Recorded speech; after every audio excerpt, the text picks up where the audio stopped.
ভিডিওটা বোঝানোর জন্য খুব সহজ একটা উদাহরণ দিচ্ছি। ধরেন আপনি এই রাজনৈতিক কর্মী, তো আপনার নেতা একজন এমপি বা মন্ত্রী এই সরকারের আমলে, তো তিনি বললেন যে আমি আসছি, তোমার যা খুশি তা করো, আমি সব দেখে নিব, অথবা তোমার সকল কর্মকাণ্ডের প্রতি আমার সমর্থন আছে।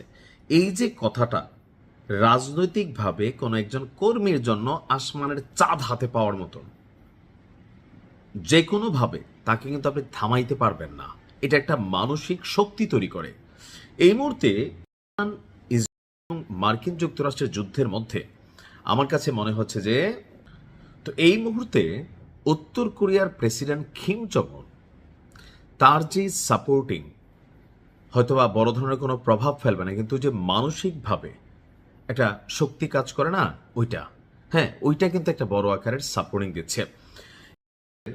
যে আমাদের প্রয়াত সর্বোচ্চ নেতা, তার মৃত্যুর পর উত্তর কোরিয়া কিন্তু ঘোষণা করছিল যে এমন মেশিনারিজ আছে ইসলিকে মুছে ফেলতে পারবে ইরান যদি চায়। তবে এটা নিয়ে অনেকে বলছিল এটা ফেক, কেউ বলছেন এটা সঠিক।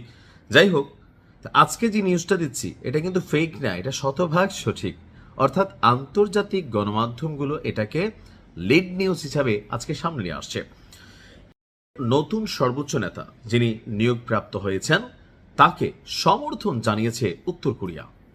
আরব রাষ্ট্রগুলো সবগুলো সমর্থন জানায় নাই, কাতার জানায় নাই, সৌদি জানায় নাই, বাহরাইন জানায় নাই, ওমান জানায় নাই, দুবাই জানায় নাই, কিন্তু দেখেন উত্তর কোরিয়া সমর্থন জানায়। অপরদিকে পাকিস্তানও জানিয়েছে, পাকিস্তানও তাকে সমর্থন জানিয়েছে।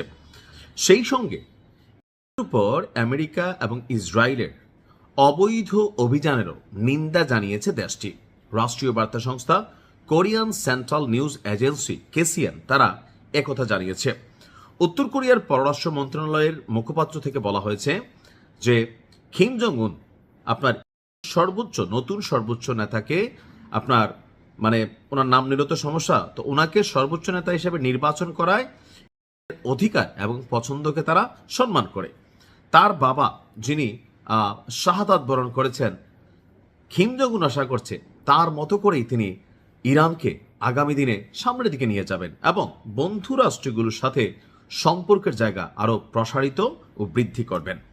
প্রতিবেদনটিতে বলা হয়, উত্তর কোরিয়া ইরানের সর্বোচ্চ নেতা হিসাবে প্রয়াত নেতার ছেলেকে নিয়োগের প্রতি উত্তর কোরিয়ার সমর্থন ঘোষণা করেছে এবং আপনার বলা হচ্ছে যে আমরা গভীর উদ্বেগ প্রকাশ করছি যে আমেরিকা এবং ইসরায়েল তারা যেভাবে অভিযান চালাচ্ছে সেটা নিন্দনীয়। যারা ইরানের বিরুদ্ধে, ইরানের সার্বভৌমত্বের বিরুদ্ধে বেআইনি সামরিক আক্রমণ চালিয়ে আঞ্চলিক শান্তি নিরাপত্তা নষ্ট করছে, আন্তর্জাতিক অঙ্গনে অস্থিতিশীলতা বৃদ্ধি করছে, আন্তর্জাতিকভাবে তাদের বিরুদ্ধে ব্যবস্থা নেওয়া উচিত, বিশ্ব শক্তিকে তাদের বিরুদ্ধে কথা বলা উচিত। আসলে এই কথাগুলো কার হওয়া উচিত ছিল? সৌদির। এই কথাগুলো বলা দরকার ছিল ওআইসির, ইসলামিক কমিউনিটির। আসলে কিসের কমিউনিটি, কিসের কি কোনো বংশং আছে? আজকে উত্তর কোরিয়া যখন এই ভূমিকা নিচ্ছে, তখন তো তুরস্ক বা অন্যান্য দেশগুলো সামনে আসার কথা, কেউই আসবে না।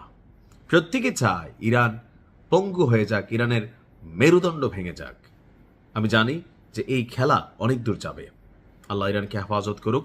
উত্তর কোরিয়াকে ধন্যবাদ। আসসালামু আলাইকুম।